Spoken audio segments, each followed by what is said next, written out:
Украинско-немецкий экономический форум стартовал в Берлине. В нем принимают участие более 600 представителей украинского бизнеса и ведущих немецких компаний, которые заинтересованы в развитии и расширении сотрудничества с Украиной.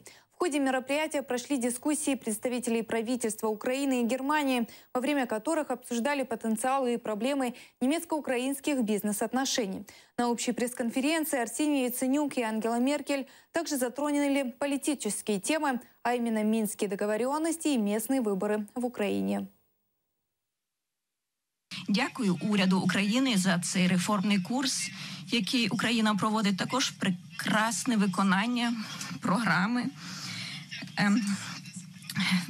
МВФ, а також і вступлення в дію угоди про зону вільної торгівлі, що є мотором для динамічного розвитку. Вкотре хочу зазначити, що Мінська угода – це не меню. Її необхідно виконати, в першу чергу, Російській Федерації, і там є чіткі умови щодо виконання Мінської угоди. Вибори в Донецьку і Луганську повинні пройти.